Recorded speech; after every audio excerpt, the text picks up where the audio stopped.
This is Fem News, Kigezi Podcast. We are here every Wednesday from 9 to 11 p.m., bringing you all the latest news updates and topics on Kigezi and the surrounding areas. Sam Kanyamuchiza is your host.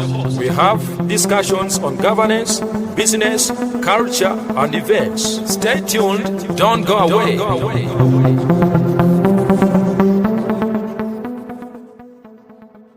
Ladies and gentlemen, as usual, this is Sam Tindimweba Kanyamuchiza, your host here at Fem News Kigezi Research Podcast. As usual, our podcast runs every Wednesday, and we bring you all the news in Kigezi and all the surrounding areas. Today we are going to talk about the politics in Rukiga district, and I'm your host. I will give you a brief background of Rukiga district. Rukiga district, which was carved from Kabale district in July 2017, is a politically volatile district composed of 4 sub-counties, 2 town councils, 30 parishes, and 293 villages. In a political mapping of Rukiga's political environment, whose details we have printed in a report compiled by Fem News Kigezi Research Podcast, it has been unearthed that although the incumbents still stand a very high chance of going back to parliament in 2026, new forces of change are threatening their positions and could tilt the political landscape of Rukiga towards embracing new leadership, both for member of parliament, a woman member of parliament, and all local council levels. It is on record that various people have already expressed their intentions to contest, of course, for different electoral positions in Rukiga district, as you might know. And our research desk has learned that some members of parliament hopefuls are already in the process of recruiting political influencers on their teams. They are spending huge sums of money supporting community projects, as well as making campaign strategies ahead of their opponents in an attempt to win their seats in 2026. The incumbents are Honorables Roland Bish Ndiomjenyi and Caroline Kamusime, whereas the most prominent challengers include Chichocho Patrick Katabazi, Alex Kanuga, Dr. Sylvia Tumuhirwe, and others. During our team's visit to Rukiga, our research team penetrated deep into various parts of Kamwezi, Muhanga, and Rwamuchuchu. Of course, we took some sample areas to engage with supporter groups of each prominent candidate. We discovered that whereas candidates have deliberately chosen to keep their cards close to their chests, all of them enjoy a considerable number of people and influencers who already support them. Although outsiders, especially people who have not grown up in Rukiga, may be tempted to think that the electorate in Rukiga district is predominantly rural, of course because of the place's geographical setup, it is surprising to note that the majority of the people in Rukiga district possess polished mindsets, and they are already exposed to the politics of money. That is to say that if you do not have money, don't go to Rukiga. Don't get involved in the politics of Rukiga if you do not have the money to give to the electorate. And of course there is another section, and a bigger one for that case, which thinks about issue-based politics.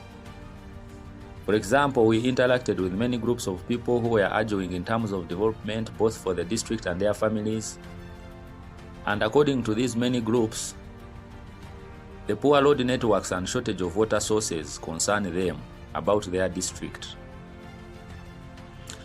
Also, the various youth groups that we met were arguing in terms of self-help projects, particularly rabbits, piggery, and agricultural support.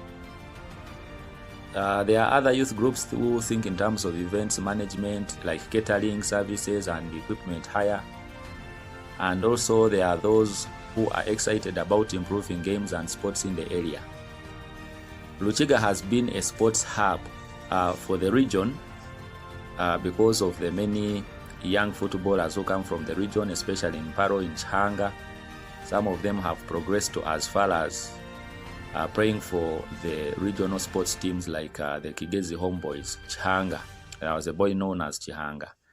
So the young generation is excited about improving sports in the area.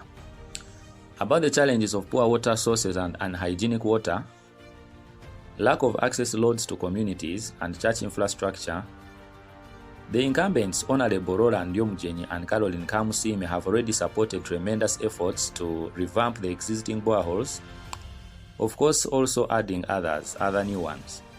Some community roads have been upgraded through galvanized community labor efforts, of course with the support of their MPs. An example of such road is the one that starts from Rwamuchuchu sub-county headquarters and runs through Omuruchiri Hills, connecting Rwamuchuchu sub-county and to Kabale. This road serves 5 villages of Nyakatugunda, Katale, Katoma, Kakunzi, and Nyakajera. The people of Shoko and Nyakajera are also being served by the same road. It should be remembered that for the people of Rukiga, any road that eases their distance and connection from Paro to Kabale town is great news. Their people attempt to travel every day to find market for their Irish potatoes, matoke, and charcoal. The distance for these traders was previously longer, but since the upgrade of this road, motorcycles have made it possible to get their trade items across to Kabale. Our research team has also learned that Honorable Kamusime has been trying to respond to the issue of scanty sources of good hygienic water by partnering with NGOs to dig boreholes in the area of Nyaruhanga and Kahunyira in Rwamuchuchu sub-county. An example of such projects are the 2 boreholes donated by the Nile Humanitarian Development Agency, which comes from Turkey. The 2 boreholes were commissioned by Honorable Kamusime's personal assistant, Mr. Joshua Mutabarura. I will further illustrate the relevance and strength of the incumbents Kamusime and Roland Yomjenyi to the people of Rukiga. They are still relevant, they are still strong, and they are still active. That is to say, they are still having some chances, of course, going back to Parliament, being voted back. I will take you through a mammoth Thanksgiving and fundraising event which was organized by Honorable Yomjenyi Bish at his church in Rukiga. This single event, which attracted one of the biggest ever gathering in the history of Rukiga, had several ministers, members of parliament, local government officials, the business community, and thousands of residents from Rukiga district all in attendance, including one of his challengers to be Ndugu Alex Kanuga. He was there, he attended, and actually even donated 100 bags of cement to the church. So those who analyze politics deeply like we do should be able to discern Roland's strong and deep-rooted political networks. We might not go into mentioning names of the people who are present, but the presence of all these people escorting Roland and contributing huge amounts of money to his church should be an eye-opener. Though, of course, we also analyze the presence of different religious leaders and the words spoken on the function. Most of the speeches were ringing warnings and making strong appeals to the electorate not to drop Yomjenyi in 2026 election. Millions of money were collected.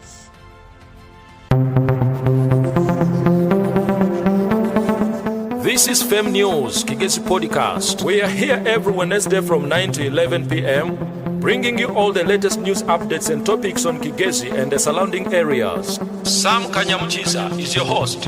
We have discussions on governance,